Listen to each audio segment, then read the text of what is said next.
नाम आणि नामाचे प्रकार. आता जे नामाचे प्रकार किती आहेत? विशेष नाम, प्रॉपर नाउन म्हणतात, सामान्य नाम, कॉमन नाउन, समुदायवाचक नाम, कलेक्टिव्ह नाउन, पदार्थवाचक नाम, मटेरियल नाउन, भाववाचक नाम, अब्स्ट्रॅक्ट नाउन.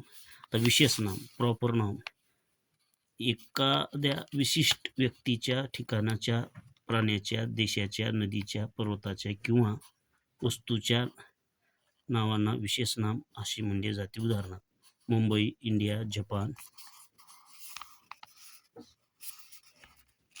जानेवारी, दिवाळी, गंगा. तर विशेष नामाचे अक्षर नेहमी मोठ्या अक्षरात लिहिले जाते.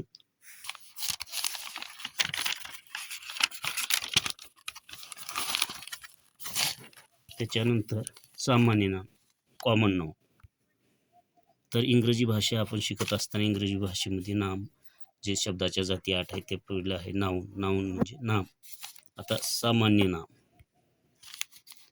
कॉमन नाउन, एकाच प्रकारच्या सर्व व्यक्तींना, प्राण्यांना, वस्तूंना, ठिकाणी किंवा पदार्थ यांना सर्वसामान्य हे नाव असते किंवा त्याच्यासाठी जे शब्द प्रयोग त्यास सामान्य नाम असे म्हणतात. उदाहरणार्थ boy, girl, book, man, cow, river, village, flower. समुदायवाचक, कलेक्टिव्ह नाउन, एकाच जातीच्या किंवा एका समूहाला जे वापरलं जातं त्याला म्हटलं जातं.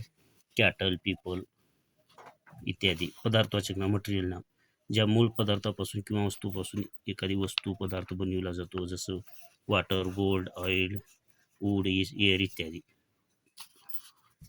भाववाचक नाम, अब्स्ट्रॅक्ट नाउन म्हणतात, किंवा आपण पाहू शकत नाही किंवा स्पर्श करू शकत नाही, जसं हवा असेल, ऊन असेल, वारा असेल, याला एक म्हणजे आपल्याला एक भावना निर्माण होतात, त्याला आपण भाववाचक नाम किंवा असे हे म्हणू शकतो.